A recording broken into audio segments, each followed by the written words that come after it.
My family called Emily a liar at dinner. Ethan's harassment was just a misunderstanding. Then he attacked her at a wedding, and my parents defended him. I'm Jack, 28, a software engineer living in Seattle, Washington. My life was pretty great until my family turned it upside down. I've got a good job, a nice apartment overlooking Puget Sound, and until recently, I thought I had the perfect relationship. Emily, my girlfriend of 8 months, is everything I could ever want. She's 25, a pediatric nurse at Seattle Children's Hospital, with this warm smile that lights up any room. We met at the hospital cafe, bonding over how terrible the coffee was. One thing led to another, and soon we were inseparable. She's kind, brilliant, loves her job helping kids, and somehow she makes me want to be a better person. I was starting to think she might be the one. But then there's my family. I grew up in Tacoma, just south of here, in a nice house with parents who cared more about their real estate business than their kids. My younger brother, Ethan, is 25 and still lives with them, working for Dad's company. Growing up, Ethan was always the golden child. No matter what he did, Mom and Dad acted like he could do no wrong. Me, I was the one who had to be perfect, the one who got blamed when things went south. It's been like that since we were kids, and it's only gotten worse. I tried to keep Emily away from them for as long as I could. I'd seen how Ethan messed with my past relationships, and I didn't want him anywhere near her. But Emily, being the optimist she is, thought meeting them might bring us closer as a couple. She believed people could change, that maybe Ethan had grown up. I wanted to believe her, so I agreed to introduce her at a family dinner. Looking back, that was the biggest mistake I ever made. It's like I opened the door to a nightmare I couldn't close. Growing up in Tacoma, Washington, wasn't exactly a fairy tale. Our house was nice, a 2-story colonial on a quiet street, but it felt like a stage for my parents' real estate empire. They were always busy, closing deals, hosting open houses, and keeping up appearances. My brother Ethan, 3 years younger, was their pride and joy. From the moment he was born, he could do no wrong. Me, I was the screw-up, the one who had to tiptoe around their expectations. It didn't matter that I got straight A's or stayed out of trouble. Ethan was the star, and I was just background noise. Ethan's behavior was a problem early on. When he was 5, he smashed my favorite model airplane because I wouldn't let him play with it. Mom just shrugged, saying boys will be boys, and bought him a new toy. At 8, he fed my goldfish bleach, claiming it was an accident. Dad told me I should have locked the tank better. By high school, his antics got darker. He spread rumors that I cheated on my first girlfriend, Lisa, causing her to dump me. My parents? They said Ethan was just looking out for her. Every time, they twisted it to make me the bad guy. It didn't stop there. Ethan had this knack for ruining my relationships. My college girlfriend, Claire, broke up with me after Ethan told her I had a gambling problem. Total lie, but my parents backed him up, saying I'd always been irresponsible. Another girl, Mia, dumped me after Ethan convinced her I'd cheated on every girlfriend I'd ever had. Again, not true, but Mom and Dad acted like I was the one who needed to apologize. They'd sit there, sipping coffee in our pristine kitchen, telling me to stop exaggerating Ethan's pranks. It was like living in a warped reality where Ethan was untouchable. I tried to distance myself. After college, I moved to Seattle, got my own place, and built a life I was proud of. But Ethan stayed glued to our parents, living in their basement, working for Dad's real estate firm. He'd show up at family events, flashing that charming smile, while I braced for whatever chaos he'd bring. I told Emily about all this before she met them. She listened, her eyes wide, but insisted we give my family a chance. She thought maybe Ethan had grown up, that things could be different now. I wanted to believe her, but deep down, I knew better. Ethan wasn't just a troublemaker. He was a wrecking ball, and my parents were holding the rope. I'll never forget the night Emily met my family. It was a warm July evening, and we drove down to Tacoma for a dinner at my parents' house. Their place was all polished wood and manicured lawns, a perfect postcard for their real estate ads. Emily was nervous but excited, wearing a blue dress that made her eyes sparkle. She wanted to make a good impression, and I wanted to believe this could be a fresh start. But the moment we walked through the door, I felt the air shift, like stepping into a trap. Ethan was there, leaning against the kitchen counter, smirking like he owned the place. He zeroed in on Emily the second she stepped inside. Before I could introduce her,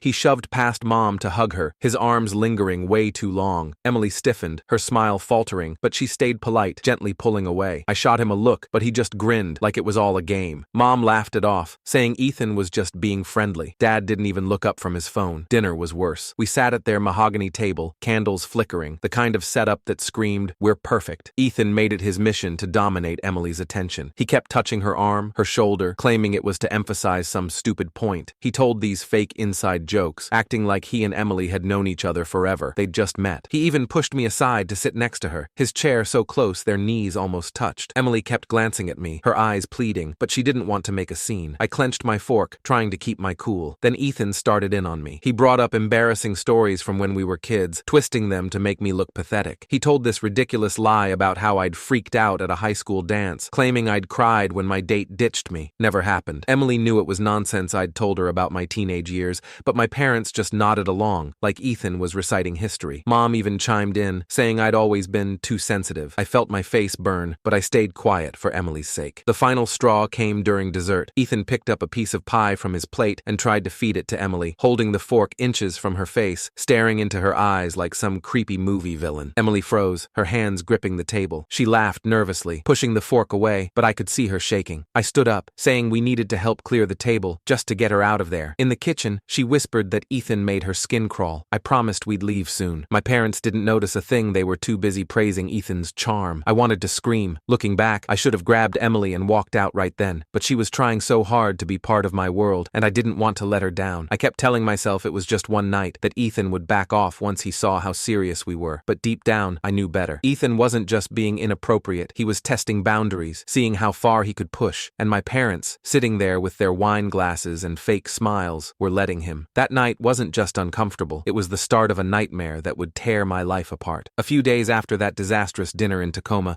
things took a dark turn. Emily started getting strange calls, always from unknown numbers. At first, it was just heavy breathing, then quick hang-ups. She'd laugh it off, saying it was probably kids prank calling, but I wasn't so sure. My gut told me Ethan was behind it. Then the texts started. They were vicious, calling her stuck-up, cold, saying she'd regret playing hard to get. Some mentioned what she wore to work that day, like someone was watching her. Emily's smile faded. She'd check her phone, her hands trembling, and I could see fear creeping into her eyes. It got worse. Emily works night shifts at Seattle Children's Hospital, and one evening, she called me, her voice shaking. Two guys had been hanging around the pediatric ward, staring at her from the hallway. They didn't have visitor badges, just stood there, whispering and laughing. She recognized one of them, Tyler, Ethan's buddy from high school, the kind of guy who'd do anything for a few bucks and a pat on the back. When Emily confronted them, they claimed they were visiting a friend, but wouldn't say who. She reported it to security, but they were gone by the time anyone checked. That night, she barely slept, curled up against me, jumping at every noise. The harassment didn't stop. New numbers kept texting her, each message creepier than the last. One said, "You think you're too good for him, don't you?" Another described her walking to her car after a shift. Emily started double-checking her locks, parking closer to the hospital entrance. She'd text me when she got to work, when she left, just to feel safe. I drove her to her shifts whenever I could, my heart pounding every time she was out of sight. I knew Ethan's friends were involved. Tyler and his crew were always glued to him, doing his dirty work. I'd heard their voices in voicemails left on Emily's phone, the same mocking tone they used in high school to torment me. Emily's anxiety skyrocketed. She loves her job, comforting kids in the hospital, but now she dreaded every shift. She'd come home pale, barely eating, her laughter replaced by silence. One night, she broke down, sobbing in my arms, saying she felt like she was being hunted. I felt helpless, rage boiling inside me. I wanted to confront Ethan, but Emily begged me to stay calm, worried it would make things worse. She was trying to hold it together, but I could see her breaking. Her supervisor noticed too, pulling her aside to ask if everything was okay. Emily lied, saying it was just stress, but I knew she was scared of losing the job she loved. I started documenting everything, screenshots of texts, recordings of voicemails, even timestamps of when those creeps showed up at the hospital. I was building a case, determined to protect Emily, but every time I thought about Ethan's smug face, his friends' laughter, my parents' blind support, it felt like a knife in my chest. They were tearing her apart, and I couldn't stop it. All because Ethan couldn't stand seeing me happy, and my family let him run wild. I kept telling myself we'd get through this, that I'd keep her safe, but deep down, I was terrified we were fighting a losing battle. I couldn't take it anymore. Emily was falling apart, and I was done letting Ethan terrorize her. I spent days gathering evidence, screenshots of those vile texts, recordings of creepy voicemails, and grainy security footage from the hospital showing Tyler and his buddies lurking near the pediatric ward. My hands shook as I saved every file, my anger building with each word I read. I drove to my parents' house in Tacoma, the evidence on a USB drive, ready to confront Ethan. I wanted him to look me in the eye and admit what he'd done. Emily stayed home, too scared to face him. I didn't blame her. When I walked into their house, Ethan was sprawled on the couch, scrolling his phone, that same smug smirk plastered on his face. Mom was in the kitchen, humming, like nothing was wrong. Dad was at the dining table, flipping through real estate listings. I didn't waste time. I laid it all out, the texts, the voicemails, the footage. I played one of the recordings, a voice I knew was Tyler's, calling Emily names I won't repeat. I demanded Ethan explain himself. He just leaned back, crossing his arms, and said, "Sounds like she's making it up, bro. Maybe she likes the attention." My blood boiled. I stepped closer, my voice shaking, telling him to cut the crap, that I knew he was behind it. Then my parents jumped in. Mom's face went pale, but not from worry for Emily. She started crying, saying I was attacking Ethan, her precious boy. Dad stood up, pointing at me, yelling that I was jealous, always trying to tear Ethan down. down. I showed them the evidence, holding up my phone, but they wouldn't look. Mom actually said Emily must have misunderstood some friendly gestures that she was probably leading Ethan on at dinner. I felt like I'd been punched in the gut. My own parents, choosing his lies over the truth, over Emily's fear. It got worse. Ethan stood up, smirking, and said maybe if Emily wasn't so uptight, people wouldn't bother her. Something snapped. I lunged at him, my fist connecting with his jaw. It wasn't hard, barely a bloody lip, but he wailed like I'd broken his face. Mom screamed, rushing to him, cradling him like he was a child. Dad grabbed my arm, shouting that I needed help, that I was unhinged. I tried to explain again, holding up the USB drive, begging them to look at the evidence. They wouldn't. Dad told me to get out, to not come back until I apologized to Ethan. Mom just sobbed, saying I was ruining our family. I left, my hands trembling, my chest tight. I drove back to Seattle, replaying it all in my head. Emily was waiting, her eyes red from crying. I told her everything, and she clung to me, shaking. She was terrified to go to work, worried her job was on the line. Her supervisor had already warned her about distractions. I felt like I'd failed her. My family wasn't just ignoring Ethan's actions, they were enabling him, blaming Emily, blaming me. I didn't know how to fight that. All I knew was I had to protect her, no matter what it cost. A week after the confrontation, Mom started blowing up my phone. She left voicemails, crying, saying she wanted to fix things. She swore Ethan felt terrible, that he'd promised to apologize to Emily and me. She begged us to come to a family dinner in Tacoma to clear the air. Emily was hesitant, her trust shaken after everything. I was too, but Mom sounded desperate, saying it'd just be the four of us, no drama. Emily, always the optimist, thought maybe Ethan had finally realized he'd gone too far. Against my better judgment, I agreed. We drove to my parents' house, hoping for a chance to move forward. I should have known better. We walked into their house, and my stomach dropped. It wasn't just Mom, Dad, and Ethan. The living room was packed our aunt and uncle, who always took Ethan's side, and, worst of all, Tyler and two of his buddies, the same creeps who'd been stalking Emily at the hospital. Mom called it a family intervention. My heart sank. Emily grabbed my hand, her fingers cold. I wanted to turn around and leave, but Mom blocked the door, her eyes pleading. "Just hear us out, Jack," she said. I stayed for Emily's sake, but every instinct screamed this was a setup. For 2 hours they tore into Emily. Mom started, her voice dripping with fake concern, saying Emily was misinterpreting Ethan's friendliness. She went on this rant about how Emily was jealous of Ethan's charisma and had flirted with him at the first dinner. My jaw clenched. Emily hadn't gone near him. Dad piled on, saying Emily was stirring up drama to drive a wedge between me and my real family. Aunt Linda chimed in, suggesting Emily was used to getting attention from guys at work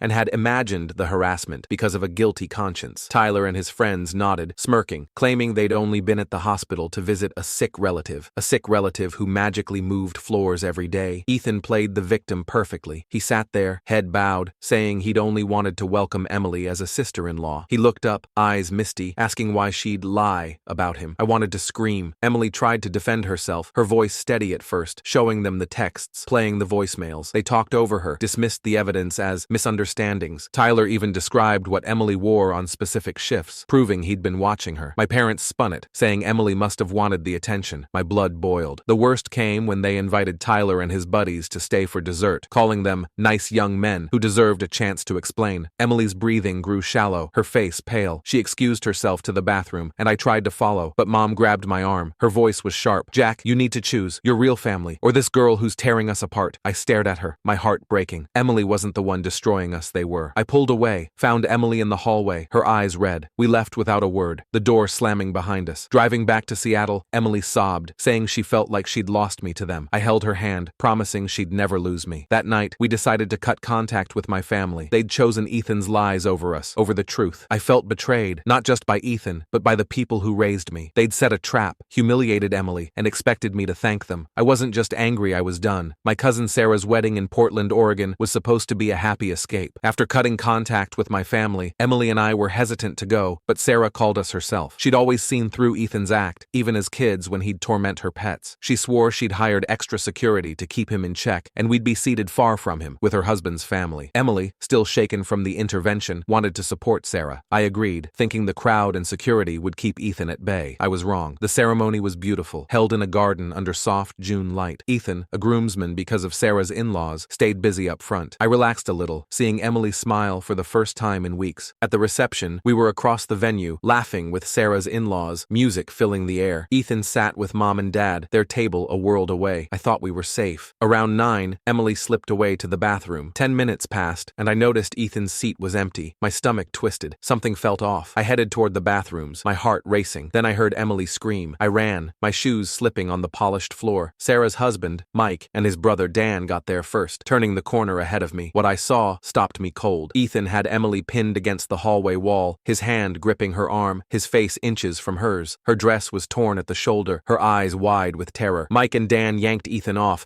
pinning him to the ground. Emily stumbled toward me, shaking, bruises already forming on her arm. I held her, my vision blurring with rage. Ethan was drunk, slurring lies about Emily teasing him all night. She hadn't gone near him. Dan, a cop from out of town, called the Portland police. Sarah rushed over, wrapping Emily in a hug, apologizing through tears. The police arrived fast. Ethan thrashed, yelling that Emily had asked for it. Mom and Dad tried to intervene, Mom sobbing about a misunderstanding, Dad demanding it be handled privately. The officers ignored them, cuffing Ethan as guests recorded the chaos on their phones. Emily clung to me, her breathing ragged, as we gave our statements. Sarah's wedding video later showed Ethan following Emily to the hallway, proof he'd targeted her. Witnesses confirmed he'd been making crude comments about her all night. My parents still defended him, blaming Emily, but the evidence was undeniable. That night, driving back to Seattle, Emily cried softly, saying she just wanted to feel safe again. I swore I'd make that happen, no matter what. Ethan was in cuffs, but the damage was done. My family had chosen him again, and I was done hoping they'd change. After the nightmare at Sarah's wedding, Emily and I knew we couldn't stay in Seattle. The fear in her eyes, the bruises on her arms, they haunted me. We had to escape the toxicity of my family. We packed up and moved to Denver, Colorado, a city far enough to feel like a fresh start. Emily landed a job at Children's Hospital, Colorado, working with kids again, her passion reignited. I arranged to work remotely as a software engineer, my career steady despite the chaos we'd left behind. Denver's mountains and open skies felt like a promise of something better. We got married a year later, in a small ceremony with Sarah's family and Emily's relatives. No one from my side was invited. Standing there, watching Emily in her white dress, her smile bright again, I felt whole for the first time in years. We bought a cozy house in a quiet Denver suburb, with a little yard where we'd later push our daughter, Lily, on a swing. She was born last spring, a perfect, giggling bundle who changed everything. Being her dad made me realize what family really means, not blood, but love, trust, safety. Cutting off my parents and Ethan was hard, but it was right. They'd chosen him over us, over the truth, every time. Sarah kept us updated. Ethan faced charges for assault, and the wedding footage sealed his fate. My parents still called, begging me to forgive him, to keep the family together. I blocked their numbers. Emily and I built a new life, surrounded by friends who became our chosen family. I got a promotion to senior developer,